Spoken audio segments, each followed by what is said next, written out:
দীর্ঘ ১৯ বছর পর নিজ গ্রাম বগুড়ায় যাচ্ছেন বিএনপির ভারপ্রাপ্ত চেয়ারম্যান তারেক রহমান। লন্ডনে প্রায় দেড় যুগ নির্বাসন শেষে দেশে ফেরার পর ঢাকার বাইরে এটিই তার প্রথম সফর। তার আগমনকে কেন্দ্র করে বগুড়া মেতেছে উৎসবের আমেজে। নেতাকর্মীরা অপেক্ষা করছেন কখন তাদের প্রিয় নেতা বগুড়ায় আসবেন। দলীয় সূত্রে জানা গেছে ২০০৬ সালের পর পৈতৃক জেলা বগুড়া সফরে আসছেন তারেক রহমান। আগামী ১১ জানুয়ারি পৌঁছাবেন এবং রাত্রি যাপন করবেন। পরদিন ১২ জানুয়ারি জেলা বিএনপির উদ্যোগে প্রয়াত দলীয় চেয়ারপারসন বেগম খালেদা জিয়ার রুহের মাগফিরাত কামনায় মাহফিলে অংশ নেবেন তিনি। তারেক রহমান বগুড়ার সন্তান, এটা বলার অপেক্ষা রাখে না যে বগুড়ার মানুষ রাস্তাঘাট পরিষ্কার করছে, সংস্কার করছে, তারা বাড়িঘর রং করছে, ওনার জন্য অফিস তৈরি হচ্ছে, সেটা সংস্কারের কাজ চলছে।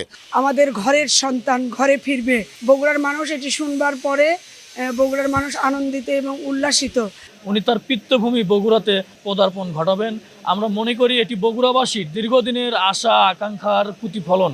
আমাদের বগুড়ার ভাইকে আমরা দেখতে পাবো, এটা আমাদের সবচাইতে বড় আনন্দের দিন। আমার মনে হয় যে আমাদের জীবনে সবচাইতে খুশির যে ঘটনাগুলো আমাদের জীবনে ঘটেছে তার চাইতে অনেক গুণ বেশি আনন্দিত উল্লাসিত আমরা এখন। এদিকে তারেক রহমান ফেরার খবরে নতুন করে সাজানো হচ্ছে জেলার দলীয় কার্যালয়। ঢেলে সাজানো হচ্ছে তারেক রহমানের রাজনৈতিক কক্ষটিও। সার্বিক প্রস্তুতিতে ব্যস্ত বিএনপি নেতাকর্মীরা সহ স্থানীয়রা। আমাদের চেয়ারম্যান আসছে, আমরা স্বাগতম বিলবোর্ড দিয়ে তাকে অবশ্যই স্বাগতম জানাবো। আর আপনারা জানেন তিনি শুধু বগুড়ারই কিন্তু সন্তান না, তিনি বগুড়ার সন্তান পাশাপাশি সারা বাংলাদেশের জাতীয় নেতা। সেক্ষেত্রে বগুড়াবাসী তো থাকবেই, আর বগুড়াকে উপলক্ষ করে উত্তরবঙ্গের ম্যাক্সিমাম জেলায় কিন্তু বগুড়ার দিকে তারা কিন্তু আসবে। আমরা প্রত্যাশা করছি এই আগমন সুন্দর এবং সফল করার জন্য আপনাদের সকলের সার্বিক সহযোগিতা কামনা করছি। দীর্ঘ ১৯ বছর পর তারেক রহমান বগুড়ায় আসার মধ্য দিয়ে দল আরও বেশি সুসংগঠিত হবে, এমনটাই প্রত্যাশা করছেন জেলা বিএনপির নেতাকর্মীরা।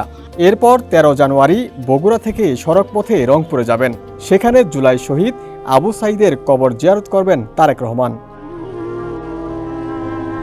ডেস্ক রিপোর্ট, সমকাল।